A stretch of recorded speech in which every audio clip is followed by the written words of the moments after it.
வணக்கம். இன்று 7ஆம் வகுப்பு தமிழில் இருக்கக்கூடிய இலக்கண பகுதிகளில் இருக்கக்கூடிய கருத்துக்கள் என்ன அப்படின்னு சொல்லி நம்ம பார்த்துடலாம். இது வந்து நம்ம 2023 வந்து திருத்திய பதிப்பாக வெளியிட்டிருக்கு. அந்த புக்கை வந்து நம்ம இப்போ பேசுகிறோம். இந்த புத்தகத்தை பொறுத்த வரைக்கும் என்னென்ன இலக்கண பகுதிகள் இருக்குது அப்படின்னு சொல்லி பார்த்தா, குற்றிய லுகரம், குற்றிய லிகரம், குற்றிய லிகரம் இருக்குது. 4 வகை குறுக்கங்கள் இருக்குது. வழக்கு இருக்குது. இலக்கிய வகை சொற்கள் இருக்குது. ஓரெழுத்து ஒரு மொழி, பகுபதம், பகாபதம் இருக்குது. அடுத்து தொழிற்பெயர் இருக்குது. அணி இலக்கணம் இருக்குது. அதுலேயே அணி இலக்கணோட இன்னொரு பகுதி இருக்குது. அடுத்தது ஆகுபெயர்.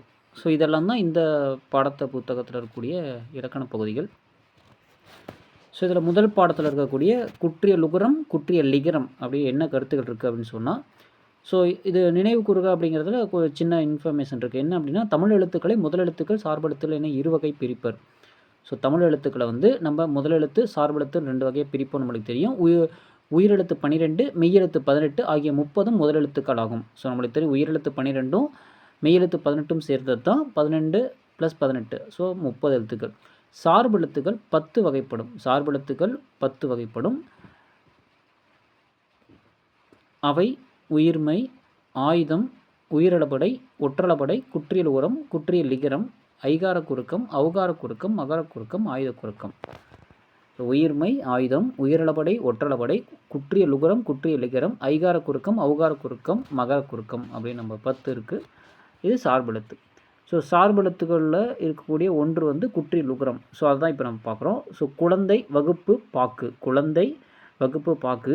இந்த சொற்களை நம்ம ஒலித்து பார்க்கும் பொழுது, சொல்லி பார்க்கும் பொழுது 3 இடங்களிலுமே 3 சொற்களிலுமே கு என்னும் எழுத்தை உச்சரிப்பதில் வேறுபாடு இருக்கிறத காணலாம். அதாவது குழந்தை, வகுப்பு, பாக்கு. அவ்வெழுத்துக்கு சொல்லின் முதலிலும் இடையிலும் வரும் பொழுது முழுமையாக ஒலிக்கிறது. குழந்தை, வகுப்பு. சொல்லின் இறுதியில் வரும்பொழுது ஒரு மாத்திரைக்கு பதிலாக அரை மாத்திரை அளவு ஒலிக்கிறது. பாக்கு. கு, சு, டு, து, பு, ரு ஆகிய 6 வல்லின உகரங்களும் சொல்லின் இறுதியில் வரும்பொழுது ஒரு மாத்திரைக்கு பதிலாக அரை மாத்திரை அளவை ஒலிக்கும். இவ்வாறு தனக்குரிய ஓசையிலிருந்து குறைந்து ஒலிக்கும் உகரம் வந்து குற்றிய லுகரம் அப்படின்னு சொல்கிறாங்க. குறுமை கூட்டல் இயல் கூட்டல் உகரம் குற்றிய லுகரம். எஃகு, காசு, எஃகு, பயறு, பாட்டு, பந்து, சால்பு. காசு, எஃகு, பயறு, பாட்டு, பந்து, சால்பு. தனிக்குறில் எழுத்து அடுத்து வரும் வல்லின உகரங்கள் ஒரு மாத்திரை அளவுக்கு முழுமையாக ஒலிக்கும். தனிக்குறில் எழுத்தை அடுத்து வரும் வல்லின உகரங்கள் ஒரு மாத்திரை அளவு முழுமையாக ஒலிக்கும். வல்லினம் அல்லாத உகரங்கள் எப்பொழுதும் முழுமையாகவே ஒலிக்கும். இவ்வாறு ஓசை குறையாமல் ஒரு மாத்திரை அளவில் முழுமையாக ஒலிப்பதை முற்றிய லுகரம் என்பர். புகு, பசு, விடு, அது, வரு, மாவு 7. புகு, பசு, விடு, அது, வரு, மாவு 7. தனிக்குறில் எழுத்தை அடுத்து வரும் வல்லின உகரங்கள் ஒரு மாத்திரை அளவு முழுமையாக ஒலிக்கும். வல்லின அல்லாத உகரங்கள் எப்பொழுதும் முழுமையாக ஒலிக்கும். இவ்வாறு ஓசை குறையாமல் ஒரு மாத்திரை அளவில் ஒலிப்பதை முற்றிய லுகரம் சொல்கிறோம். தமிழ் எழுத்துக்களை குறிப்பிடுவதற்கு கரம், கான், காரம், கேரம் ஆகிய எழுத்துச்சாரிகளை நம்ம பயன்படுத்துகிறோம். கரம், கான், காரம், கேரம் இந்த மாதிரியான எழுத்துச்சாரிகளை பயன்படுத்துகிறோம். குறியெழுத்துக்களை குறிக்க கரம் அப்படின்னு நம்ம சொல்கிறோம். அகரம், இகரம், உகரம், ககரம், மகரம் இதெல்லாமே குறியெழுத்துக்களை குறிப்பதற்கு கரம் அப்படின்னு நம்ம சொல்கிறோம். நெடிலெழுத்துக்களை குறிக்கிறதுக்கு கான், ஐகான், ஔகான், காகான் அந்த மாதிரி நெடிலெழுத்துக்களை குறிப்பதற்கு கான், குறியெழுத்துக்களை குறிப்பதற்கு கரம், நெடிலெழுத்துக்களை குறிப்பதற்கு கான். குறில் நெடில் எழுத்துக்களை நெடில் எழுத்துக்களை குறிக்க காரம், மகாரம், ஏகாரம், ஐகாரம், ஔகாரம். இந்த மாதிரி எழுத்துக்களை நம்ம சொல்கிறோம். குறில் நெடில் எழுத்துக்களை குறிப்பதற்கு காரம் அப்படின்னு சொல்லி பயன்படுத்துகிறோம். ஆயுத எழுத்தை குறிக்கிறதுக்கு அக்கேனம். ஆயுத எழுத்தை பயன்படுத்துகிறது அக்கிரம். குறில் எழுத்தை குறிக்க அகரம். கரம் நெடில் எழுத்தில் குறிப்பதற்கு கான். குறில் நெடில் எழுத்துக்களை குறிக்கிறதுக்கு காரம், மகாரம், ஏகாரம், ஐகாரம், ஔகாரம். அந்த மாதிரி குறில் நெடில் எழுத்துக்களை குறிப்பதற்கு நாம் பயன்படுத்துகிறோம். ஆயுத எழுத்துக்கு வந்து அக்கிரம். குற்றிய லுகரத்தின் வகைகள் வந்து குற்றிய லுகரம் தனக்கு முன்னுள்ள எழுத்தை பொறுத்து 6 வகையாக பிரிக்கலாம். தனக்கு முன்னாடி இருக்கக்கூடிய எழுத்தை பொறுத்து 6 வகையாக பிரிக்கப்படும். நெடில் தொடர் குற்றியலுகரம், ஆயுதத்தொடர் குற்றியலுகரம், உயிர்த்தொடர் குற்றியலுகரம், வன்தொடர் குற்றியலுகரம், மென்தொடர் குற்றியலுகரம், இடைத்தொடர் குற்றியலுகரம். நெடில் தொடர், ஆயுதத்தொடர், உயிர்த்தொடர், வன்தொடர், மென்தொடர், இடைத்தொடர். நெடில் தொடர் குற்றியலுகரத்தை பொறுத்த வரைக்கும் தனிக்குறிலை தொடர்ந்து வரும் குற்றியலுகரம் நெடில் தொடர் குற்றியலுகரம் எனப்படும். இவை ஈரெழுத்து சொற்களாக மட்டுமே அமையும். பாகு, மாசு, பாடு, காது, ஆறு. தனி நெடிலை தொடர்ந்து வரும் குற்றியலுகரம் நெடில் தொடர் குற்றியலுகரம். இவை வந்து ஈரெழுத்து சொற்களாக அமையும். பாகு, மாசு, பாடு, காது, ஆறு. அடுத்தது ஆயுதத்தொடர் குற்றியலுகரம். ஆயுத எழுத்தை தொடர்ந்து வரும் குற்றியலுகரம் ஆயுதத்தொடர் குற்றியலுகரம் எனப்படும். எஃகு, அத்து. எஃகு, அத்து. உயிர்த்தொடர் குற்றியலுகரம் அப்படின்னா தனி நெடில் அல்லாத உயிர்மை எழுத்தை தொடர்ந்து வரும் குற்றியலுகரம் உயிர்த்தொடர் குற்றியலுகரம். தனி நெடில் அல்லாத உயிர்மை எழுத்தை தொடர்ந்து வரும் குற்றியலுகரம் உயிர்த்தொடர் குற்றியலுகரம். அரசு, ரா அப்படிங்கிறதுல ஈர்க்கூட்டல் ஆ அப்படின்னு வரும். கயிறு, அப்போ ஈ அப்படிங்கிறதுல ஈ கூட்டல் ஈ. 9 பா அப்படிங்கிறது இப்பு கூட்டல் ஆ. வரலாறு வாங்கிறதுல இல் கூட்டல் ஆ. தனி நெடில் அல்லாத உயிர்மை எழுத்தை தொடர்ந்து வரும் குற்றியலுகரம் உயிர்த்தொடர் குற்றியலுகரம். அந்த எழுத்தை பிரித்தோம் அப்படின்னா உயிரெழுத்து வந்துடுது இல்லையா? அதனால் அப்படி சொல்கிறாங்க. அடுத்தது வன்தொடர் குற்றியலுகரம் அப்படின்னா வல்லின, அதாவது இக்கு, இச்சு, இட்டு, இத்து, இப்பு, இரு.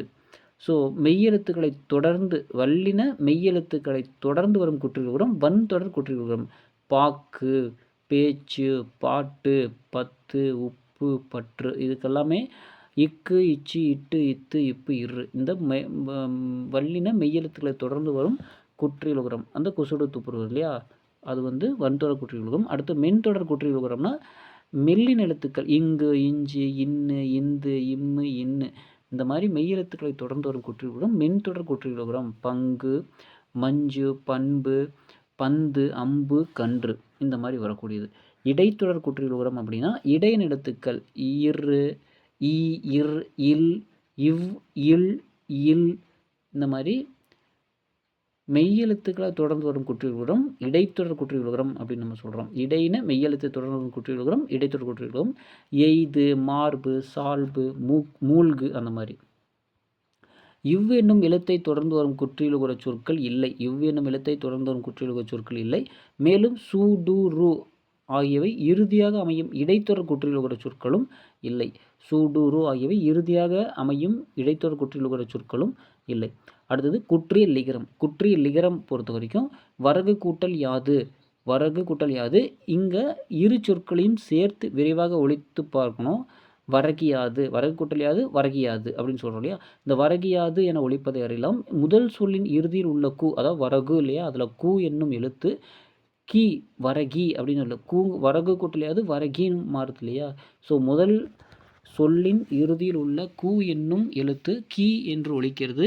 அதுவும் முழுமையாக ஒரு மாத்திரை அளவு ஒலிக்காமல் அரை மாத்திரை அளவு ஒலிக்கிறது. இவ்வாறு தன் மாத்திரை அளவில் குறுகி ஒலிக்கும் இகரம் குற்றிய லிகரம் அப்படின்னு சொல்கிறாங்க.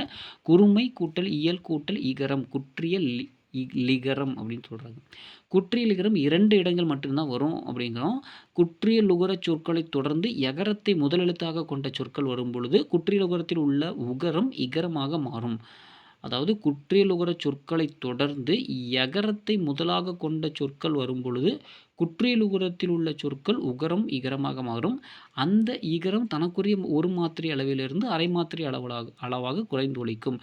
கொக்கு கூட்டல் யாது கொக்கியாது. அதில் கொக்குங்கிறதுல கூ இக்கு கூட்டல் ஊ வருது இல்லையா?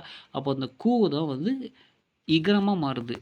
அந்த உகரம் வந்து இகரம். அப்போ இக்கு கூட்டல் ஊ அப்படிங்கிறது இக்கு கூட்டல் ஈயம் மாறுது. அப்போ இக்கு கூட்டல் ஈ என்னது கி. அப்போ கொக்கு கூட்டல் யாது கொக்கியாது. தோப்பு கூட்டல் யாது தோப்பியாது. நாடு கூட்டல் யாது நாடியாது. எனப்படுவது கூட்டல் யாது எனப்படுவதியாது. ஊ வந்து ஈயா மாறுது. குற்றியலுகர சொற்களை தொடர்ந்து எகர எழுத்தை முதலாக கொண்ட சொற்கள் வரும் பொழுது அதாவது யா எழுத்து தொடர்ந்து வரும் பொழுது குற்றியலுகரத்தில் உள்ள இகரம் இகரமாக மாறும். அடுத்தது மியா என்னும் ஒரு அசைச்சொல் ஓசை நயத்திற்காக வருவது. மியா என்னும் ஒரு அசைச்சொல். இதில் மீ அதாவது இம் கூட்டல் இ இல்லையா, இந்த உள்ள இகரம் குற்றிய லிகரம். இது சொற்களில் இடம்பெறும் பொழுது தனக்குரிய மாத்திரை அளவிலிருந்து குறைந்தொழுக்கும். மியா என்பது ஒரு அசைச்சொல், அதாவது ஓசை நேரத்துக்காக வருது இல்லையா. இதில் மீ அதாவது இம் கூட்டல் இ இந்த உள்ளக்கூடிய இகரம் வந்து குற்றிய லிகரம். இது சொற்களில் இடம்பெறும் பொழுது தனக்குரிய மாத்திரை அளவிலிருந்து குறைந்தொழிக்கும். கேள் கூட்டல் மியா கேன் மியா 3 சுழியனில் வருது. அடுத்து செல் கூட்டல் மியா சென்மியா 2 சுழியன். ஸோ குற்றிய லிகரம் தற்போது உரைநடை வழக்கில் இல்லை, இலக்கிய வழக்கில் மட்டுமே, இலக்கியங்களில் மட்டுமே உண்டு. ஸோ அடுத்ததாக 2வது பகுதி வந்து நால்வகை குறுக்கங்கள். நால்வகை குறுக்கங்கள் இருக்கக்கூடிய கருத்தில் என்ன, ஒவ்வொரு எழுத்துக்கும் அதை ஒலிப்பதற்கு உரிய கால அளவு உண்டு. இதை மாத்திரை என்பர். ஒவ்வொரு எழுத்தும் அதை ஒலிப்பதற்கு கால அளவு உண்டு. இதை வந்து மாத்திரை அப்படின்னு சொல்கிறோம். ஆனால் எல்லா எழுத்துக்களும் எல்லா இடங்களிலும் தமக்குரிய மாத்திரை அளவில் முழுமையாக ஒலிப்பதில்லை. சில எழுத்துக்கள் சில இடங்களில் தமக்குரிய கால அளவை விட குறைவாக ஒலிக்கும். இவ்வாறு குறைந்து ஒலிக்கும் ஒலிகளை குறுக்கங்கள், ஒலிகள் எழுத்துக்களை குறுக்கங்கள் அப்படின்னு சொல்கிறோம். ஐகார குறுக்கம், ஔகார குறுக்கம், மகர குறுக்கம், ஆயுத குறுக்கம்லாம் படிக்கணும் இல்லையா. ஸோ அது மாதிரி வரக்கூடிய குறுக்கங்கள். ஸோ அந்த குறுக்கம் அப்படிங்கிறதுக்கான அர்த்தம் தான் இது. ஸோ ஒவ்வொரு எழுத்தையும் அதை ஒலிப்பதற்குரிய கால அளவு இருக்குது. இதை மாத்திரை அப்படின்னு நம்ம சொல்கிறோம். ஆனால் எல்லா எழுத்துக்களும் எல்லா இடங்களிலும் தமக்குரிய மாத்திரை அளவில் முழுமையாக ஒலிப்பதில்லை. சில எழுத்துக்கள் சில இடங்களில் தமக்குரிய மாத்திரை அளவை விட குறைவாக ஒலிக்கும். இவ்வாறு குறைந்து ஒலிக்கும் எழுத்துக்களை குறுக்கங்கள் அப்படின்னு சொல்கிறோம். ஐகார குறுக்கம் அப்படிங்கிறது, ஐகார குறுக்கம் அப்படின்னா ஐ கை பை, ஐ கை பை என்ன ஐகார எழுத்து தனித்து வரும் இடங்களில் தனக்குரிய 2 மாத்திரை அளவில் முழுமையாக ஒலிக்கிறது. ஐ கை பை இந்த மாதிரி தனித்து வரும் இடங்களில் 2 மாத்திரை அளவு முழுமையாக ஒலிக்கும். வையம், சமையல், பறவை என சொற்களில் முதல், இடை, இறுதி ஆகிய இடங்களில் வரும் பொழுது தனக்குரிய 2 மாத்திரை அளவிலிருந்து குறைந்து ஒலிக்கிறது. வையம், சமையல், பறவை என முதல்ல வருது இல்லையா, ஐ அப்படிங்கிறது எழுத்து தான் வையம். இடையில் வந்து சமையல், மை, பறவை, வை. ஸோ ஆகிய இடங்களில் வரும்பொழுது தனக்குரிய 2 மாத்திரை அளவிலிருந்து குறைந்து ஒலிக்கிறது. இவ்வாறு குறைந்து ஒலிக்கும் ஐகாரம் ஐகார குறுக்கம். ஐகாரம் சொல்லில் முதலில் வரும்பொழுது 1.5 மாத்திரை அளவில் ஒலிக்கும். ஐகார சொல் முதலில் வரும்பொழுது 1.5 மாத்திரை அளவில் ஒலிக்கும். ஐகார சொல்லின் இடையிலும் இறுதியிலும் வரும்பொழுது 1 மாத்திரை அளவில் ஒலிக்கும். ஸோ ஐகாரம் தனித்து வரும் இடங்களில் 2 மாத்திரை, முதலில் வரும்பொழுது 1.5 மாத்திரை, 1.5 மாத்திரை, இடையிலும் இறுதியிலும் வரும்பொழுது 1 மாத்திரை. ஸோ 2 1.5 1 அந்த மாதிரி இருக்குது. அடுத்து ஔகார குறுக்கம். ஔ என ஔகார எழுத்து தனித்து வரும் இடங்களில் தனக்குரிய 2 மாத்திரை அளவில் முழுமையாக ஒலிக்கிறது. ஔ என ஔகார எழுத்து தனித்து வரும் இடங்களில் 2 மாத்திரை அளவு முழுமையாக ஒலிக்கிறது. ஔவையார், வௌவால் என சொற்களின் முதலில் வரும் பொழுது தனக்குரிய 2 மாத்திரை அளவிலிருந்து குறைந்து 1.5 மாத்திரை அளவு ஒலிக்கிறது. இவ்வாறு குறைந்து ஒலிக்கும் ஔகாரம் ஔகார குறுக்கம் அப்படின்னு சொல்கிறோம். ஔகாரம் சொல்லின் இடையிலும் இறுதியிலும் வராது. ஔகார சொல் வந்து இடையிலும் இறுதியிலும் வராது. ஔ என ஔகார எழுத்து தனித்து இருக்கும் இடங்களில் தனக்குரிய 2 மாத்திரை அளவில் வந்து முழுமையாக ஒலிக்குது. ஔ அப்படின்னு தனித்து வந்தால் முழுமையாக ஒலிக்கும் 2 மாத்திரை அளவுக்கு.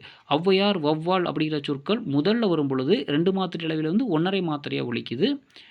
ஸோ இந்த மாதிரி வரக்கூடிய அந்த ஒலி குறுக்கம் தான் குளிக்கும் ஔகாரம் வந்து ஔகார குறுக்கம். இது வந்து இடையிலும் இறுதியிலும் வராது அப்படின்னு சொல்கிறாங்க. ஸோ அடுத்ததாக மகர குறுக்கம். மகர குறுக்கத்தை பொறுத்த வரைக்கும் அம்மா பாடம் படித்தான், அம்மா பாடம் படித்தான் ஆகிய சொற்களில் மகர மெய்யெழுத்து தனக்குரிய அரை மாத்திரை அளவில் முழுமையாக ஒலிக்கிறது. ஸோ அம்மா, இம்மு, பாடம் படித்தான் அப்படிங்கிறதுல வர இம்மு. ஸோ இந்த சொற்களில் இருக்கக்கூடிய மகர மெய்யெழுத்து இம் அப்படிங்கிற எழுத்து வந்து தனக்குரிய மெய்யெழுத்துக்குள்ள மாத்திரை அளவு வந்து அரை இல்லையா. ஸோ அந்த அரை மாத்திரை அளவு முழுமையாக ஒலிக்கிறது. வலம் வந்தான் என்பதில் உள்ள மகர மெய்யெழுத்து அடுத்து வகர எழுத்து வருவதால் மகர மெய்யானது தனக்குரிய அரை மாத்திரை அளவிலிருந்து 1/4 மாத்திரை அளவில் ஒலிக்கிறது.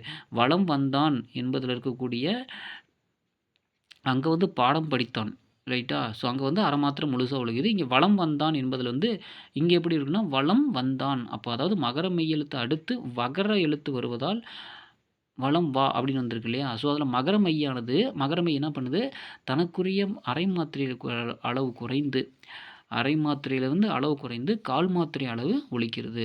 ஸோ போலும் என்னும் சொல்லை போன் 2 சொல்லினா போடுறது. மருளும் என்னும் சொல்லு மருண் என்னும் சொல்லில் ஓசைக்காக பயன்படுத்தியிருக்காங்க. இந்த சொற்களில் மகர மெய்யானது 2 சுழின் 3 சுழின் ஆகிய எழுத்துக்களை அடுத்து வருவதால் தனக்குரிய அரை மாத்திரை அளவிலிருந்து குறைந்து கால் மாத்திரை அளவு ஒலிக்கிறது. இவ்வாறு குறைந்து ஒலிக்கும் மகரம் வந்து மகர குறுக்கம் அப்படின்னு சொல்கிறாங்க.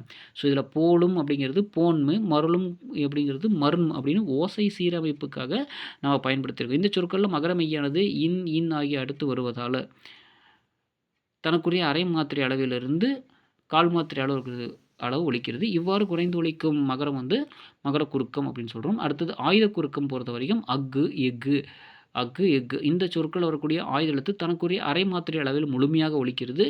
முள் கூட்டல் தீது என்பது முட்டீது, கல் கூட்டல் தீது கற்றீது எனவும் வரும். இச்சொற்கள் ஆயுத எழுத்து தனக்குரிய அரை மாத்திரை அளவிலிருந்து குறைந்து கால் மாத்திரை அளவில் ஒலிக்கிறது. இவ்வாறு குறைந்து ஒலிக்கும் ஆயுதம் வந்து ஆயுத குறுக்கம் அப்படின்னு நம்ம சொல்கிறோம். ஆயுத எழுத்து தனக்குரிய மாத்திரை வந்து அரை மாத்திரை. தனியாக வரும் பொழுது அதாவது அஃது எஃகு ஆகிய சொற்கள் வரும். அந்த மாதிரி சொற்கள் வரும் பொழுது தனக்குரிய அரை மாத்திரை அளவில் முழுமையாக ஒலிக்குது. முள் கூட்டல் தீது முட்டீது, கொல் கூட்டல் தீது கற்றீது என சொல்லும். இச்சொற்களில் உள்ள ஆயுத எழுத்து தனக்குரிய அரை மாத்திரை அளவிலிருந்து கால் மாத்திரை அளவு ஒலிக்குது. இதை வந்து இந்த மாதிரி ஏற்படைய குறுக்கம் வந்து ஆயுத குறுக்கம் அப்படின்னு நம்ம சொல்கிறோம். அடுத்தது 3வது இயலில் இருக்கக்கூடிய வழக்கு அப்படிங்கிற பகுதி. எழுத்திலும் பேச்சிலும் சொற்களை பயன்படுத்தும் முறை வழக்கு. எழுத்திலும் பேச்சிலும் சொற்களை பயன்படுத்தும் முறை வந்து வழக்கு அப்படின்னு அழைக்கப்படுகிறது. ஸோ நம் முன்னோர் எந்தெந்த சொற்களை என்னென்ன பொருளில் பயன்படுத்தினார்களோ அச்சொற்களை அவ்வாறே பயன்படுத்துவது வழக்கு. நம் முன்னோர் எந்தெந்த சொற்களை என்னென்ன பொருளில் பயன்படுத்தி வந்தார்களோ அந்த சொற்களை அவ்வாறே பயன்படுத்துவதை வழக்கு என்பர். இயல்பு வழக்கு, தகுதி வழக்கு என இருவகைப்படும். இயல்பு வழக்கு, தகுதி வழக்கு என இருவகைப்படும். இயல்பு வழக்கு அப்படிங்கிறது ஒரு பொருளை அதற்குரிய இயல்பான சொற்களால் குறிப்பிடுவது இயல்பு வழக்கு எனப்படும். ஒரு பொருளை அதற்கே உரிய இயல்பான சொற்களால் குறிப்பிடுவது இயல்பு வழக்கு எனப்படும். இயல்பு வழக்கு 3 வகைப்படும். இலக்கணமுடையது, இலக்கணப்போலி, மருவு. இலக்கணமுடையது, இலக்கணப்போலி, மருவு. ஸோ இயல்பு வழக்கில் வந்து வழக்கு அப்படிங்கிறது இயல்பு வழக்கு, தகுதி வழக்கு. அந்த இயல்பு வழக்குலேயும் 3: இலக்கணமுடையது, இலக்கணப்போலி, மருவு. இலக்கணமுடையது இயல்பு வழக்கில் இலக்கணமுடையது படிக்கிறப்போ நிலம், மரம், வான், எழுது. நிலம், மரம், வான், எழுது ஆகிய சொற்களை பார்க்கும் பொழுது இவை தமக்கே உள்ள பொருளை எவ்வகை மாறுபாடும் இல்லாமல் இயல்பாக தருகின்றன. இவ்வாறு இலக்கணம் நெறி மாறாமல் முறையாக அமைந்த சொல் இலக்கணமுடையது ஆகும். இலக்கணமுடையது அப்படிங்கிற வகையில் நிலம், மரம், வான், எழுது ஆகிய சொற்களை பார்க்கும் பொழுது இவை தமக்கே உண்டான பொருளை வந்து எவ்வகை மாறுபாடும் இல்லாமல் இயல்பாக தருது. இவ்வாறு இலக்கண நெறி மாறாமல் முழுமையாக அமைந்த சொற்கள் வந்து இலக்கணமுடையது அப்படின்னு நம்ம சொல்கிறோம். அடுத்தது இலக்கண போலி அப்படிங்கிறது. இலக்கண போலி அப்படின்னா இல்லத்தின் முன்பகுதியை இல்முன் அப்படின்னு குறிக்க வேண்டும். அதனால் அதனை நம் முன்னோர் முன்றில் என மாற்றி வழங்கினர்.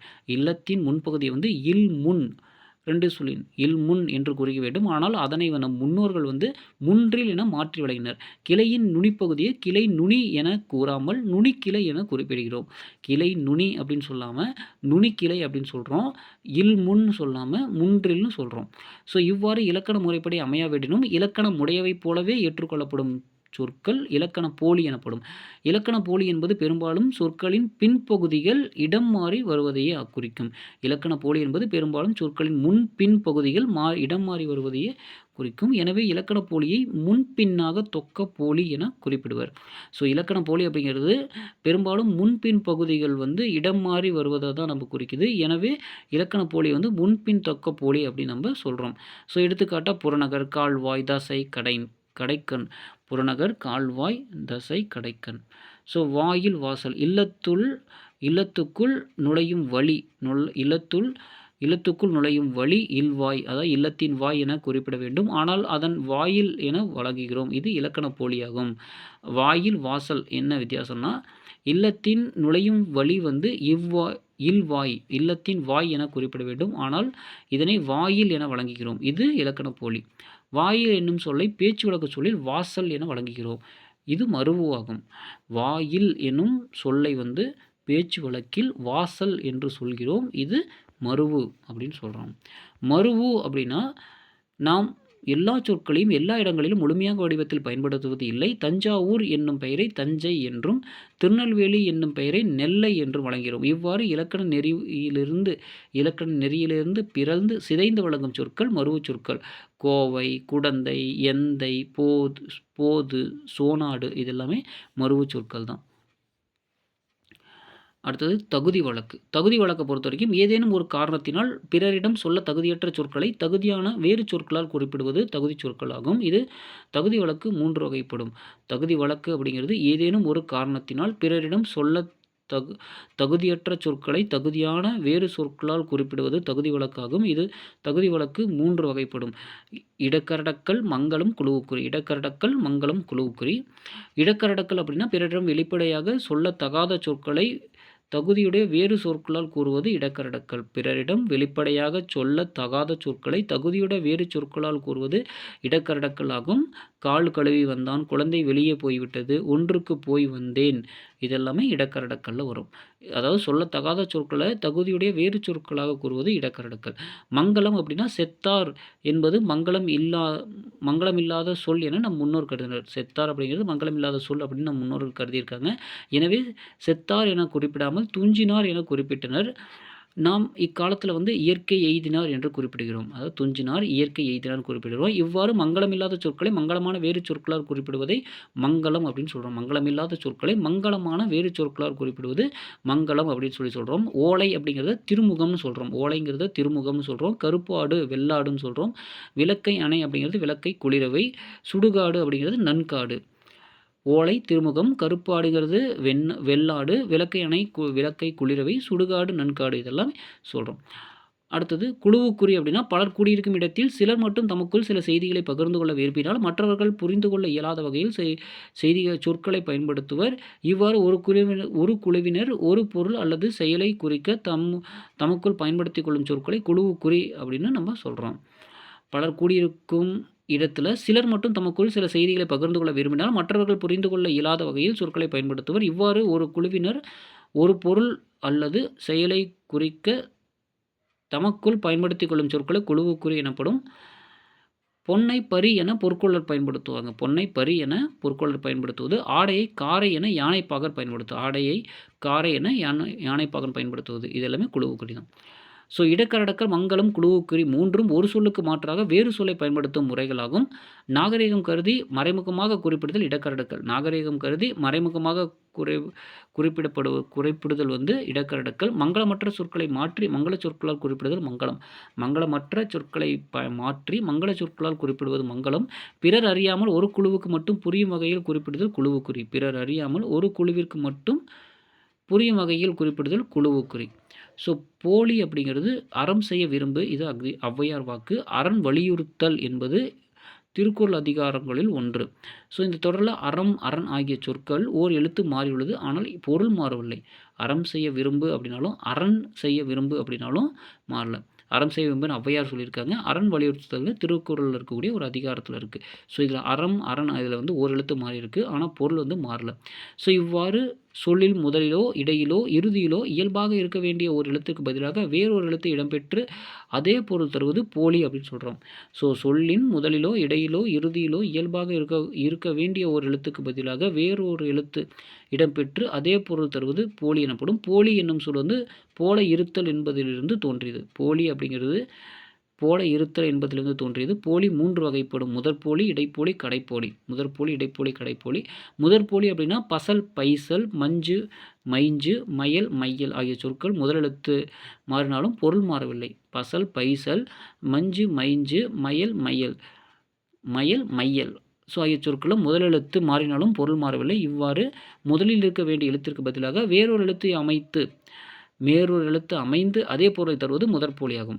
இடைப்போலி அப்படிங்கிறது அமைச்சு, இளஞ்சி, இளைஞ்சி, அரையர் ஆகிய சொற்களில் இடையில் உள்ள எழுத்து மாறினாலும் பொருள் மாறவில்லை. இவ்வாறு சொல்லின் இடையில் இருக்க வேண்டிய எழுத்திற்கு பதிலாக வேறொரு எழுத்து அமைந்து அதே பொருள் தருவது இடைப்போலியாகும். கடைப்போலியை பொறுத்த வரைக்கும் அகம், அகன், நிலம், முகம், முகன், பந்தல், பந்தர், சாம்பல், சாம்பர் ஆகிய சொற்களில் இறுதியாக உள்ள எழுத்து மாறினாலும் பொருள் மாறவில்லை. இவ்வாறு சொல்லின் இறுதியில் இருக்க வேண்டிய எழுத்திற்கு பதிலாக வேறொரு எழுத்து அமைத்து அதே பொருள் தருவது கடைப்போலியாகும். அக்ரிணை பெயர்களில் இறுதியில் இருக்கும் மகர எழுத்திற்கு பதிலாக நகரம் கடைப்போலியாகும். ஸோ அகம், அகன் அப்படின்னு சொல்லி வருது இல்லையா, அதில் நிலம், நிலன் அதாவது அக்ரிணை பெயர்களில் இறுதி எழுத்து நிற்கும் மகர எழுத்துக்கு பதிலாக நகரம் கடைப்போலியாகும். லகர எழுத்திற்கு பதிலாக ரகரம் கடைப்போலி. ஸோ லகரம் அதாவது பந்தல் பந்தர், அந்த லகரத்துக்கு பதிலாக ரகரம் வந்து கடைப்போலி. அகம் அகன், அதில் மகரத்துக்கு பதிலாக நகரம் வந்து கடைப்போலி. முற்றுப்போலி அப்படிங்கிறது வந்து மூவகை போலிகள் மட்டும் இல்லாமல் வேறு ஒரு வகை போலியும் உண்டு. 5 அப்படிங்கிறது 5, இச்சொற்களை ஒழித்து பார்க்கும் 5 அப்படிங்கிறது 5, இதை ஒழித்து பார்க்கும் பொழுது 5 என்னும் சொல் வந்து 5 என்னும் சொல்லின் போலி வடிவம். ஸோ 5 அப்படின்னு சொல்கிற 5 அதோட போலி வடிவம். 5 என்ற சொல்லில் உள்ள எழுத்துக்கள் அனைத்தும் வேறுபட்டு இருந்தாலும் அஃது 5 என்னும் பொருளை தருகிறது. இவ்வாறு ஒரு சொல்லின் இயல்பாக அமைந்த எழுத்துக்களுக்கு பதிலாக எழுத்துக்கள் அனைத்து வேறுபட்டாலும் பொருள் மாறாமல் இருப்பது முற்றுப்போலி. முற்றுமே மாறினா கூட பொருள் மாறாமல் இருக்கிறது முற்றுப்போலி அப்படின்னு நம்ம சொல்கிறோம். அடுத்தது இயல் 4ல் இருக்கக்கூடிய இலக்கிய வகை சொற்கள். இயல் 4ல் இருக்கக்கூடிய இலக்கிய வகை சொற்கள் என்னென்னு சொல்லி பார்த்தலாம். பூ, வா, அறம், கடிதம், புத்தகம். ஸோ பூ, வா, அறம், கடிதம், புத்தகம் இந்த சொற்களை படிக்கும் பொழுது இவற்றில் முதல் இரு சொற்கள் ஓரெழுத்தை கொண்டவை. அடுத்த சொற்கள் 3, 4, 5 எழுத்துக்கள் கொண்டவை. இவை அனைத்தும் பொருள் தருகின்றன. அதாவது பூ, வா, அறம், கடிதம், புத்தகம் இதில் எல்லாமே அந்த பூ அப்படிங்கிறது பூ, வா அப்படிங்கிறது ஓரெழுத்தை கொண்டிருக்கு இல்லையா. அறம் அப்படிங்கிறதுல 3 எழுத்து இருக்குது. கடிதம் 4 எழுத்து, புத்தகம் 5 எழுத்து கொண்டவை. இவை அனைத்துமே பொருள் தருது. இவ்வாறு ஓரெழுத்து தனித்து நின்றும் ஒன்றுக்கு மேற்பட்ட பல எழுத்துக்கள் தொடர்ந்து வந்து பொருள் தருவது சொல் அப்படின்னு சொல்கிறாங்க. மொழி, பதம், கிளவி என்னும் பொருள் தரும் வேறு சொற்களாகும். மொழி, பதம், கிளவி என்பன சொல் அப்படிங்கிற பொருள் தரக்கூடிய வேறு சொற்கள். அதாவது சொல்ல வந்து மொழி, பதம், கிளவின்னு நம்ம சொல்லலாம். இலக்கிய முறைப்படி பெயர்ச்சொல், வினைச்சொல், இடைச்சொல், உரிச்சொல் என சொற்கள் 4 வகைப்படும். நம்ம படிச்சிருக்கோம். இலக்கண முறைப்படி பெயர்ச்சொல், வினைச்சொல், இடைச்சொல், உரிச்சொல் அப்படின்னு படிக்கணும். அதேபோல் இலக்கிய வகை சொற்களில் வந்து இயற்சொல், திரிசொல், திசைச்சொல், வடச்சொல் என 4 வகையாக பிரிக்கலாம். இலக்கண முறைப்படி பெயர்ச்சொல், வினைச்சொல், இடைச்சொல், உரிச்சொல். இலக்கிய முறைப்படி இயற்சொல், திரிசொல், திசைச்சொல், வடசொல் அப்படின்னு 4 வகையாக பிரிக்கலாம். இயற்சொல்லை பொறுத்த வரைக்கும் கடல், கப்பல், எழுதினான், படித்தான். ஸோ கடல், கப்பல், எழுதினான், படித்தான். ஸோ இதில் பொருள் இயல்பாகவே எளிதில் விளங்குகிறது இல்லையா. ஸோ இவ்வாறு எளிதில் பொருள் விளங்கும் வகையில் அமைந்த சொற்கள் இயற்சொற்கள். இயற்சொற்கள் வந்து பெயர், வினை, இடை, உரி ஆகிய 4 வகையிலும் வரும்.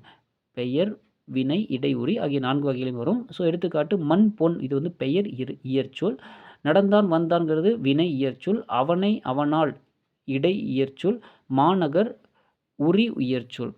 திரிசொல் அப்படிங்கிறது வங்கூல், அழுவம், சாற்றினான், உருபயன்.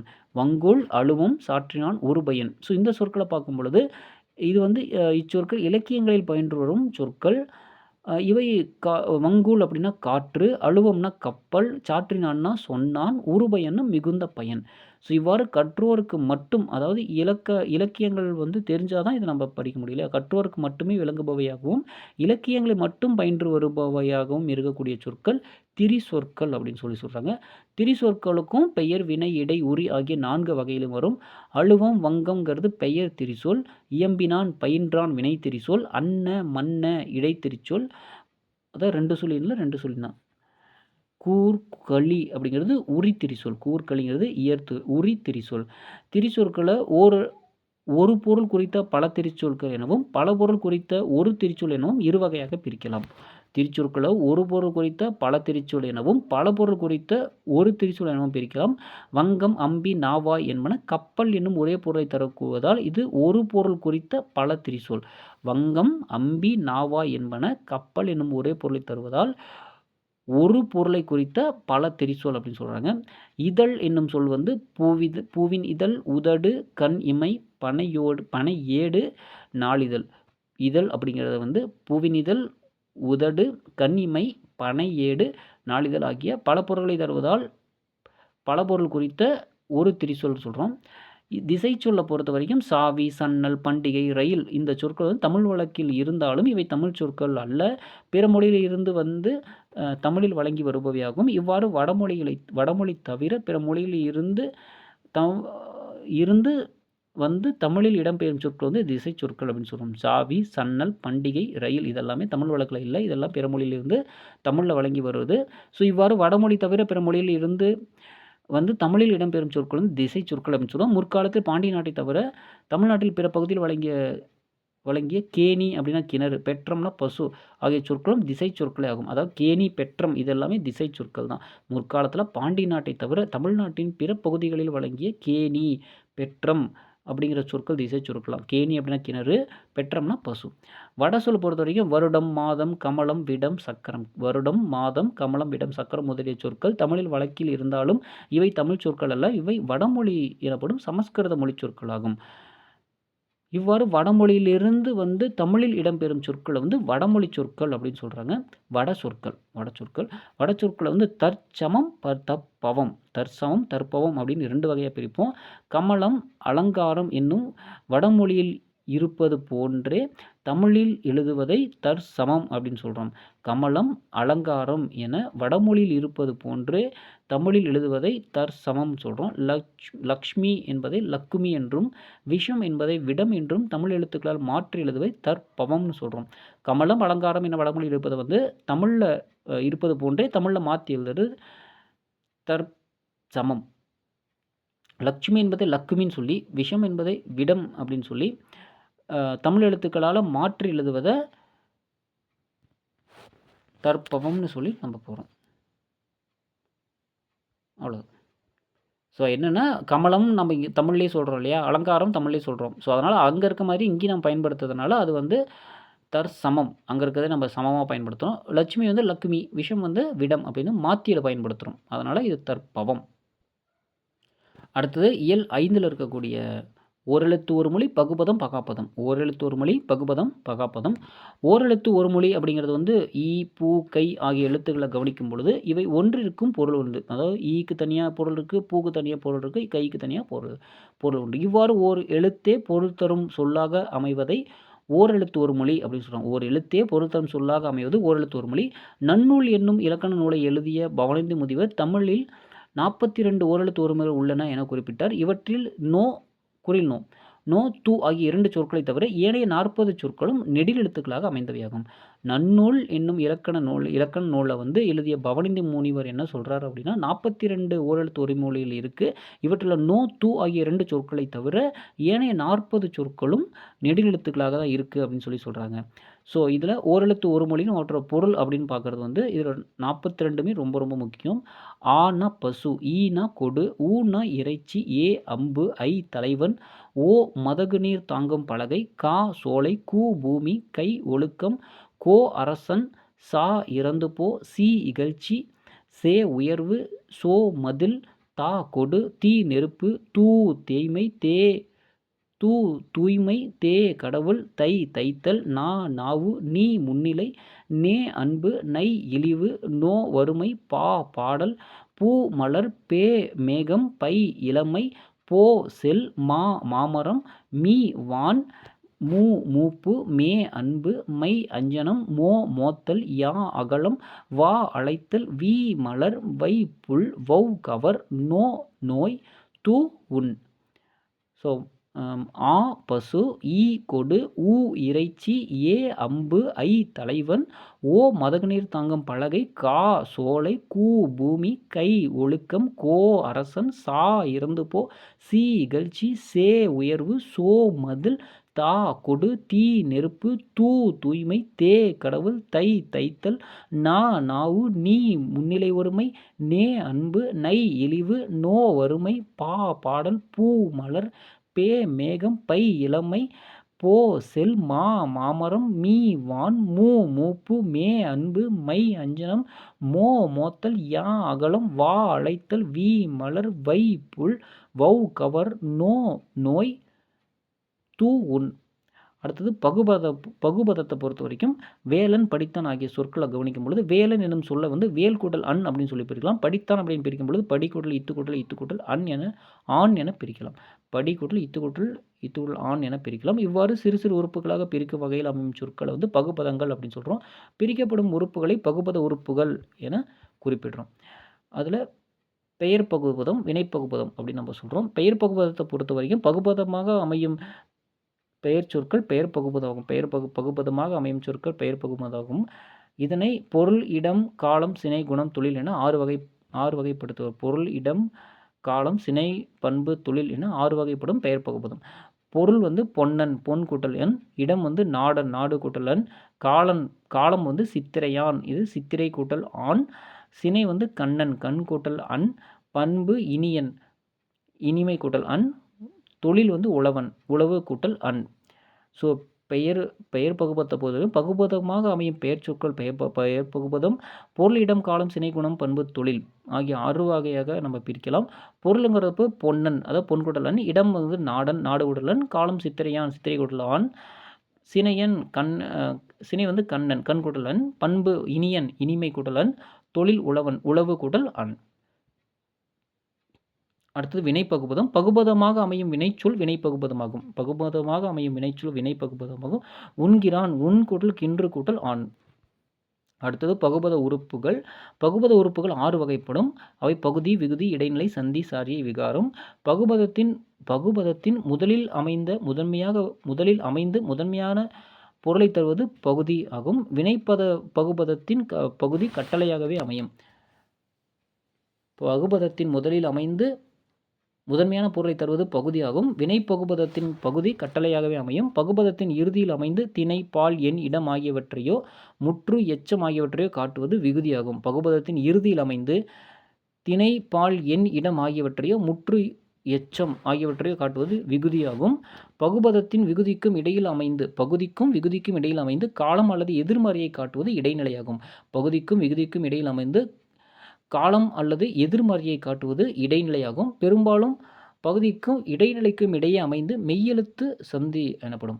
பகுதிக்கும் இடைநிலைக்கும் இடையே இடம்பெறும் மெய்யெழுத்து சந்தி அப்படின்னு பெறும். பெரும்பாலும் இடைநிலைக்கும் விகுதிக்கும் இடையே இடம்பெறும் சொல் வந்து இடம்பெறும் அசைச்சொல் வந்து சாரியை. பெரும்பாலும் இடைநிலைக்கும் விகுதிக்கும் இடையே இடம்பெறும் அசைச்சொல் வந்து சாரியை எனப்படும். பகுதி, சந்தி, இடைநிலை முதலியவற்றில் ஏற்படும் மாற்றம் விகாரம். பகுதி, சந்தி, இடைநிலை முதலியவற்றில் ஏற்படும் மாற்றம் விகாரம் எனப்படும். அதாவது வந்தனன் அப்படின்னா வா பிராக்கெட்டில் வா, இத்து பிராக்கெட்டில் இத்து, இந்து, அடுத்து கூட்டல் இத்து கூட்டல் அன் கூட்டல் அன். வந்தனன் அப்படிங்கிறதுல வா கூட்டல் இத்து இந்து, கூட்டல் இத்து கூட்டல் அன் கூட்டல் அன். வாங்கிறது பகுதி, இதில் வா என குறுகி ஒரு ஒலிப்பது விகாரம். வாங்கிறது பகுதி, இதில் வா என குறுகி இருப்பது விகாரம். இத்துங்கிறது சந்தி, இதில் இந்து என திருந்தி இருப்பது விகாரம். இத்துங்கிறது இறந்த கால இடைநிலை. அன்கிறது சாரியை, அன்கிறது ஆண்பால் வினைமுற்று விகுதி. அடுத்து பகாபதம் அப்படின்னா மரம், கழனி, உன், எழுது இந்த சொற்களை கவனிக்கும் பொழுது மரம், கழனி, உன், எழுது இந்த சொற்களை கவனிக்கும் பொழுது மேலும் சிறிய உறுப்புகளாக பிரிக்க முடியாது. ஸோ இவ்வாறு பகுபத உறுப்புகளாக பிரிக்க முடியாத சொல் வந்து பகாபதம். இவை வந்து அடிச்சொல் அல்லது வேர்ச்சொல்னு நம்ம சொல்கிறோம். பகுபத உறுப்புகளாக பிரிக்க முடியாத சொல் வந்து பகாபதம். இது வந்து அடிச்சொல் அல்லது வேர் சொல் அப்படின்னு நம்ம சொல்கிறோம். பெயர், வினை, இடை, உரி ஆகிய 4 வகை சொற்களிலும் பகாபதம் உண்டு. பெயர், வினை, இடை, உரி ஆகிய 4 வகை சொற்களிலும் பகாபதங்கள் உண்டு. பெயர் பகாபதத்தை பொறுத்த வரைக்கும் நிலம், நீர், நெருப்பு, காற்று. பெயர் பகாபதத்தை பொறுத்த வரைக்கும் நிலம், நீர், நெருப்பு, காற்று. வினை பகாபதத்தை பொறுத்த வரைக்கும் நட, வா, படி, வாழ். வினை பகாபதத்தை பொறுத்த வரைக்கும் நட, வா, படி, வாழ். இடைப்பகாபதத்தை பொறுத்த வரைக்கும் மண், கொள், தில், போல். இடைப்பகாபதத்தை பொறுத்த வரைக்கும் மண், கொள், தில், போல். உரி பகாபதத்தை பொறுத்த வரைக்கும் உரு, தவ, நனி, களி. உரி பகாபதத்தை பொறுத்த வரைக்கும் உரி, தவ, நனி, களி. அடுத்ததாக இயல் 6 தொழிற்பெயர். இயல் 6 தொழிற்பெயர். உழவர் செய்யும் தொழில் உழுதல், தையற்காரர் செய்யும் தொழில் தைத்தல். இத்தொடரில் உழுதல், தைத்தல் என்பன செயல்களின் பெயர்களாக அமைகின்றன. இவ்வாறு ஒரு செயலின் அல்லது வினையின் பெயராக அமைவது தொழிற்பெயர் அப்படின்னு சொல்கிறோம். ஒரு செயலின் அல்லது வினையின் பெயராக அமைவது தொழிற்பெயர் எனப்படும். தொழிற்பெயர் எண், இடம், காலம், பால். எண், இடம், காலம், பால் ஆகியவற்றை காட்டாது படர்க்கை இடத்தில் மட்டுமே வரும். தொழிற்பெயர் வந்து எண், இடம், காலம், பால் ஆகியவற்றை காட்டாது படர்க்கை இடத்தில் மட்டுமே வரும். படித்தல், ஆடல், நடிப்பு, எழுதுதல், பொருத்தல். படித்தல், ஆடல், நடிப்பு, எழுதுதல், பொருத்தல். தொழிற்பெயரை விகுதி பெற்ற தொழிற்பெயர், முதல்நிலை தொழிற்பெயர், முதல்நிலை திரிந்த தொழிற்பெயர் என வகைப்படுத்துவோம். தொழிற்பெயரை வந்து விகுதி பெற்ற தொழிற்பெயர், முதல்நிலை தொழிற்பெயர், முதல்நிலை திரிந்த தொழிற்பெயர் என வகைப்படுத்துவோம். விகுதி பெற்ற தொழிற்பெயர் அப்படின்னா நடத்தல், உண்ணல், வாழ்வு, வாழ்க்கை ஆகிய பெயர்களை கவனியுங்கள். நடத்தல், உண்ணல், வாழ்வு, வாழ்க்கை. இவற்றில் நட, உண், வாழ் ஆகிய வினைப்பகுதிகள் வந்து தல், அல், ஊ, கை ஆகிய விகுதிகளோடு சேர்ந்து தொழிற்பெயராக அமைந்திருக்கு. நட அப்படிங்கிற வினைப்பகுதி தள்ளோடு சேர்ந்து நடத்தல்னு வந்திருக்கு. உண் அப்படிங்கிற பகுதி அல்லோடு சேர்ந்து உண்ணல் அப்படிங்கிறது. வாழ் வினைப்பகுதி வந்து ஊவோட சேர்ந்து வாழ்வு, கையோடு சேர்ந்து வாழ்க்கை. ஸோ அந்த மாதிரி நட, உண், வாழ் அப்படிங்கிற வினைப்பகுதி தல், அல், ஊ, கை ஆகிய விகுதிகளோடு சேர்ந்து தொழிற்பெயராக அமைகின்றன. இவ்வாறு வினைப்பகுதியுடன் தொழிற்பெயர் விகுதி சேர்ந்து வருவது விகுதி பெற்ற தொழிற்பெயராகும். தல், அல், அம், ஐ, கை, வை, கு, பு, உ, தி, சி, வி, மை போன்றவை தொழிற்பெயர் விகுதிகளாகும். என்னென்ன? தல், அல், அம் தல் அல் அம் ஐ கை வை ஐ வை ஐ கை வை கூ பூ உ தி சி வீமை தல் அல் அம் ஐ கை வை கூ பூ உ தி சி வீமை. ஸோ போன்றவை வந்து தொழிற்பெயர் விகுதிகளாக வரும். தருதல்ங்கிறதுல தல் அப்படின்னு வந்திருக்கு. தருதல்னா தல். கூறல் அல் ஆட்டம் அம் விலை ஐ வருகை கை பார்வை வை போக்கு கு நட்பு பூ மறைவு வு மறதி தி உணர்ச்சி சி கல்வி வி செய்யாமை மை. ஸோ முதல்நிலை தொழிற்பெயர்னா வானில் இடி இடித்தது, சோறு கொதி வந்தது. இடி கொதி எனும் சொற்கள் இடித்தல் கொதித்தல் எனும் சொற்களின் பகுதிகளாகும். இவ்வாறு ஏவல் ஒருமை வினையாக அமையும் வினைச்சொற்களின் பகுதி முதல்நிலை என்பர். அதாவது வானில் இடி இடித்தது, சோறு கொதி வந்தது. இடி கொதி எனும் சொற்கள் இடித்தல் கொதித்தல் சொற்களின் பகுதிகளாகும். இவ்வாறு ஏவல் ஒருமை வினையாக அமையும் வினைச்சொற்களின் பகுதியை முதல்நிலை என்பர். முதல்நிலை எவ்வகை மாற்றமும் பெறாமல் தொழிற்பெயராக அமைவது முதல்நிலை தொழிற்பெயர். முதல்நிலை எவ்வகை மாற்றம் பெறாமல் தொழிற்பெயராக அமைவது முதல்நிலை தொழிற்பெயராகும். செல்லமாக ஒரு அடி அடித்தான். அறிஞர் அண்ணா தம் பேச்சால் புகழ் பெற்றார். இவற்றில் வந்து அடி புகழ். செல்லமாக ஒரு அடி அடித்தான் அப்படி சொல்கிறப்ப அடி. அறிஞர் தம் பேச்சால் புகழ் பெற்றாங்க புகழ். இவற்றின் அடிக்கோடிட சொற்கள் வந்து விகுதி பெறாமல் தம் பொருளை உணர்த்துகின்றன. அடி புகழ் அப்படிங்கிற வார்த்தை விகுதி பெறாமல் தன்னோட பொருளை உணர்த்துன்னு சொல்கிறாங்க. இது வந்து முதல்நிலை தொழிற்பெயர். முதல்நிலை திரிந்த தொழிற்பெயர் அப்படின்னா தமிழ் படிக்கும் பேறு பெற்றேன். உணவின் சூடு குறையவில்லை. இத்தொடரை வந்து பேரு சூடு ஆகிய சொற்களை கவனிக்கும் பொழுது பெரு சுடு என்னும் பகுதிகளின் முதலெழுத்து நீண்டு பேரு சூடு அப்படின்னு தொழிற்பெயராக மாறி உள்ளன. இவ்வாறு முதல்நிலை திரிந்து வருவதால் உருவாகும் தொழிற்பெயர் முதல்நிலை திரிந்த தொழிற்பெயர் அப்படின்னு நம்ம சொல்கிறோம். விடு வீடு, மீன், கோல், உடன்பாடு அப்படிங்கிறது விடு அப்படிங்கிறது முதல்நிலை தொழிற்பெயர். வீடு அப்படின்னு சொன்னால் அது முதல்நிலை திரிந்த தொழிற்பெயர். மீன், கோல், உடன்பாடு இதெல்லாமே மாறி வருது. அடுத்தது அணி இலக்கணம். இயல் 7 அணி இலக்கணம். அணி என்னும் சொல்லுக்கு அழகு என்பது பொருள். ஒரு செய்யுளை சொல்லாலும் பொருளாலும் அழகு பெறச் செய்தலை அணி என்பர். அணி அப்படின்னா அழகு என்பது பொருள். ஒரு செய்யுளை சொல்லாலும் பொருளாலும் அழகு பெறச் செய்தலை அணி என்பர். உவமை அணிங்கிறது மயில் போல ஆடினால், மீன் போன்ற கண்.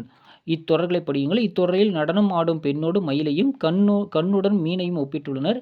இவ்வாறு ஒப்பிட்டு கூறப்படும் பொருளை வந்து உவமை அல்லது உவமானம் அப்படின்னு சொல்கிறாங்க. உவமையால் விளக்கப்படும் பொருளை உவமேயம் என்பர். இந்த தொடர்களில் வந்துள்ள போல போன்ற என்பவை வந்து உவம உருவுகளாகும். அதாவது மயில் போல ஆடினால், மீன் போன்ற கண். இத்தொடரில் படியுங்கள். ஸோ இந்த தொடர் படிக்கும் பொழுது மயில் போன்ற மீன் போன்ற கண்கள் இல்லையா, இதில் நடனம் ஆடும் பெண்ணோடு வந்து மயில் போல் ஆடினால் அப்படின்னா என்ன சொல்கிறாங்க, நடனம் ஆடும் பெண்ணை வந்து மயிலோட ஒப்பிட்டிருக்காங்க. மீன் போன்ற கண் வந்து மீன் மாதிரி இருக்குதுன்னு சொல்லி ஒப்பிட்டிருக்கு. இவ்வாறு ஒப்பிட்டு கூறும் பொருளை வந்து மயில் மீன் சொல்கிறோம் இல்லையா, அந்த மயில் மீன்கள் தான் உவமை அல்லது ஓமானம்னு சொல்கிறோம். எந்த மாதிரி இருக்குது, மயில் மாதிரி ஆடுற அப்படின்னு சொல்கிறது, மீன் மாதிரி கண் இருக்குன்னு சொல்கிறது. எந்த பொருளை வந்து ஒப்பிட்டு கூறுறோமோ அது வந்து உவமை அல்லது ஓமானம். உவமையால் விளக்கப்படும் பொருள் வந்து உவமேயம். ஸோ நம்மளோட கண், நம்மளோட டான்ஸு இதெல்லாம் தான் உவமேயம் சொல்கிறோம். இத்தொடரில் வந்துள்ள போல போன்ற அப்படிங்கிறது உவம உருபு. அகழ்வாரை தாங்கும் நிலம் போல தம்மை இகழ்வார் பொறுத்தல் தலை. இது வந்து பொறையுடைமையில் வருது. அகழ்வாரை தாங்கும் நிலம் போல தம்மை இகழ்வார் பொறுத்தல் தலை, இது பொறையுடைமையில் வருது. பூமி தன்னை தோண்டுபவரை பொறுத்து கொள்வது போல நாம் நம்மை இகழ்ந்து பேசுபவரை பொறுத்து கொள்ள வேண்டும் என்பது இக்குறளின் பொருள். இதில் பூமி தன்னை தோண்டுபவரை பொறுத்து கொள்ளுதல் என்பது உவமை. நம்மை இகழ்ந்து பேசுபவரை பொறுத்து கொள்ள வேண்டும் என்பது ஒப்பிடப்படும் பொருள் உவமேயம். போல அப்படிங்கிறது ஓம உருபு. ஒரு பாடலில் உவமேயம் வந்து ஓம உருபு வெளிப்படையாக வந்தால் அது ஓமை அணி எனப்படும். போல, புறைய, அன்ன, இன்ன, அற்று, மான, கடுப்ப, ஒப்ப, உரள இதெல்லாம் ஓம உருபுகளாகும். போல, புறைய, அன்ன, இன்ன, அற்று, மான, கடுப்ப, ஒப்ப, உரள இதெல்லாம் ஓம உருபுகளாக வரும். எடுத்துக்காட்டு ஓமையணி. எடுத்துக்காட்டு ஓமையணியை பொறுத்த வரைக்கும் தொட்டனை தூறும் மணற்கேணி மாந்தருக்கு கற்றனை தூறும் அறிவு. இது கல்வி அப்படிங்கிற அதிகாரத்தில் இருக்குது. தொட்டனைத்து ஊறும் மணற்கேணி மாந்தர்க்கு கற்றனைத்து ஊறும் அறிவு. மணற்கேணியில் தோன்றிய அளவுக்கு நீர் ஊறும் மனிதர்கள் கற்கும் அளவிற்கு ஏற்ப அறிவு பெருகும் என்பது இக்குறளின் கருத்தாகும்.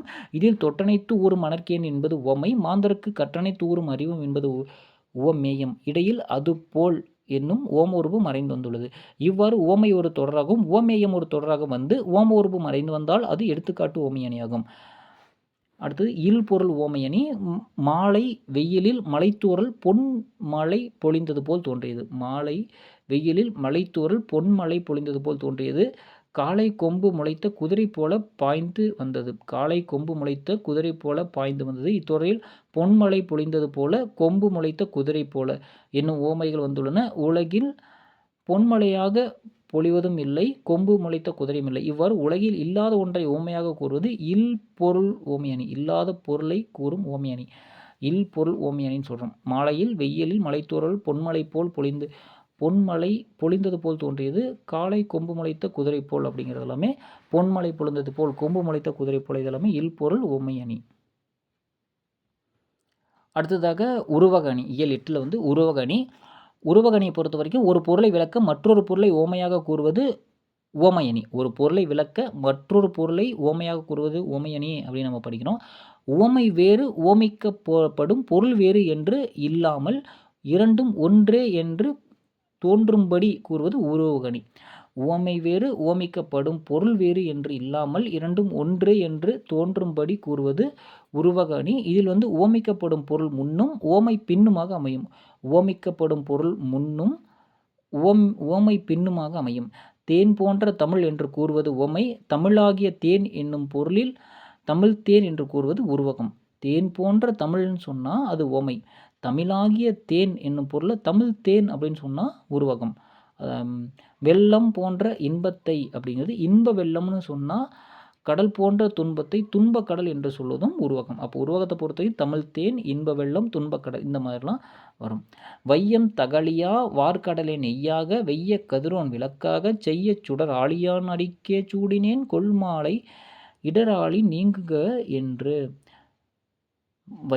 வையம் தகலியா வார்கடலே வையம் தகலியாக வார்க்கடலை நெய்யாக வெய்ய கதிரோன் விளக்காக செய்ய சுடர் ஆழியான் அடிக்கே சூட்டினேன் சொல்மாலை இடராளி நீங்குக என்று. இப்பாடலில் பூமி விளக்காகவும் கடல் நெய்யாகவும் கதிரவன் சுடராகவும் உருவகப்படுத்தப்பட்டுள்ளன. எனவே இப்பாடலில் உருவகணி அமைந்துள்ளது. அடுத்து ஏகதேச உருவகணி. அறிவு என்னும் விளக்கை கொண்டு அறியாமை நீக்க வேண்டும். அறிவு என்னும் விளக்கை கொண்டு அறியாமை நீக்க வேண்டும். அதாவது இத்தொடரில் அறிவு விளக்காக உருவகப்படுத்தப்பட்டுள்ளது, அறியாமை இருளாக உருவகப்படுத்தப்படவில்லை. இவ்வாறு கூறப்படும் இரு பொருளில் ஒன்றை மட்டும் உருவகப்படுத்தி மற்றொன்றை உருவகப்படுத்தாமல் விடுவது ஏகதேச உருவகணியாகும். ஏகதேசம் அப்படின்னா ஒரு பகுதி. பெருமைக்கும் ஏனை சிறுமைக்கும் தத்தம் கருமே கட்டளைக்கல். பெருமைக்கும் ஏனை சிறுமைக்கும் தத்தம் கருமமே கட்டளைக்கல். விளக்கம் வள்ளுவர் மக்களின் செயல்களை பொன்னின் தரத்தை அறிய உதவும் உரைக்கல்லாக உருவக செய்துவிட்டு வள்ளுவர் மக்களோட செயல்களை பொன்னின் தரத்தை அறிய உதவும் உரைக்கல்லாக உருவகம் செய்துவிட்டு மக்களது உயர்வையும் தாழ்வையும் பொன்னாக உருவகம் செய்யவில்லை. எனவே இக்குறளில் இடம்பெற்றிருப்பது ஏகதேச உருவக அணியாகும். அடுத்ததாக இயல் 9 இருக்கக்கூடிய ஆகுபெயர். ஆகுபெயர் தோட்டத்தில் மேய்து வெள்ளை பசு. தோட்டத்தில் வெய்தும் வெள்ளை பசு. இத்தொடரில் வெள்ளை என்னும் சொல் வெண்மை என்னும் நிறப்பொருளை தருகிறது. வெள்ளை என்னும் சொல் வெண்மை என்னும் நிறப்பொருளை தருகிறது. இது இயல்பான பெயர்ச்சொல். வீட்டுக்கு வெள்ளை அடித்தான். இத்தொடரில் வெள்ளை என்பது வெண்மை நிறத்தை குறிக்காமல் வெண்மை நிறமுடைய சுண்ணாம்பை குறிக்கிறது. வீட்டுக்கு வெள்ளை அடித்தான் அப்படிங்கிறது இந்த வெள்ளை அப்படிங்கிறது வெண்மை நிறத்தை குறிக்காமல் வெண்மை நிறமுடைய சுண்ணாம்பை குறிக்கிறது. இவ்வாறு ஒன்றின் பெயர் அதனை குறிக்காமல் அதனோடு தொடர்புடைய வேறு ஒன்றுக்கு ஆகி வருவது ஆகுபெயர். இவ்வாறு ஒன்றன் பெயர் அதனை குறிக்காமல் அதனோடு தொடர்புடைய வேறு ஒன்றுக்கு ஆகி வருவது ஆகுபெயர் எனப்படும். பொருள், இடம், காலம், சினை, பண்பு, தொழில் ஆகிய 6 வகையான பெயர் சொற்களிலும் ஆகுபெயர் உண்டு. பொருள், இடம், காலம், சினை, பண்பு, தொழில் ஆகிய 6 வகையான பெயர் சொற்களிலும் ஆகுபெயர் உண்டு. பொருளாகுபெயர். பொருளாகுபெயர் பொறுத்த வரைக்கும் மல்லிகை சூடினாள். மல்லிகை சூடினாள். மல்லிகை என்னும் ஒரு முழு பொருளின் பெயர் அதன் ஓர் உறுப்பாகிய மலரை குறிக்கிறது. இவ்வாறு பொருளின் பெயர் அதன் சினையாக உறுப்புக்கு ஆகி வருவது பொருளாக பெயர் எனப்படும். இதனை முதலாக பெயர் என்றும் கூறுவர். மல்லிகை சூடினாள். மல்லிகை என்னும் ஒரு முழு பொருளின் பெயர் அதன் உறுப்பாகிய மலரை குறிக்கிறது. இவ்வாறு பொருளின் பெயர் அதன் சினையாக உறுப்புக்கு ஆகி வருவது பொருளாக பெயர் எனப்படும். இதனை முதலாக பெயர் என்றும் கூறுவர். அடுத்தது இடவாகு பெயர் அப்படின்னா சடுகுடு போட்டியில் தமிழ்நாடு வெற்றி பெற்றது. சடுகுடு போட்டியில் தமிழ்நாடு வெற்றி பெற்றது. தமிழ்நாடு என்னும் இடப்பெயர் அவ்விடத்தை சேர்ந்த விளையாட்டு அணியை குறிப்பதால் இது இடவாகு பெயர். காலவாகு பெயர் டிசம்பர் சூடினாள். இத்தொடரில் டிசம்பர் கால் என்னும் காலப்பெயர் அக்காலத்தில் மலர்ந்த பூவை குறிப்பதால் இது காலவாகு பெயர். சினையாகு பெயரை பொறுத்த வரைக்கும் கலைக்கு ஒரு தலைக்கு தலைக்கு ஒரு பழம் கொடு அப்படின்னா இத்துறையில் ஆளுக்கு ஒரு பழம் கொடு என்பது பொருளாகும். இவ்வாறு சினை அதாவது உறுப்பின் பெயர் முதலாகி வருவது சினையாக பெயராகும். அடுத்தது பண்பாகு பெயர். பண்பாகு பெயரை பொறுத்த வரைக்கும் இனிப்பு தின்றான். இத்துறையில் இனிப்பு என்னும் பண்பு பெயர் அப்பண்பை உடைய தின்பண்டத்தை குறிப்பதால் இது பண்பாகு பெயர். தொழிலாகு பெயர் அப்படிங்கிறது பொங்கல் உண்டான். இத்தொடையில் பொங்கல் அதாவது பொங்குதல் என்னும் தொழிற்பெயர் அத்தொழிலால் உருவான உணவினை குறிப்பதால் இது தொழிலாகு பெயர். அடுத்து இரட்டை கிளவி அப்படிங்கிறது தங்கை விறுவிறுவென நடந்து சென்று தோட்டத்தில்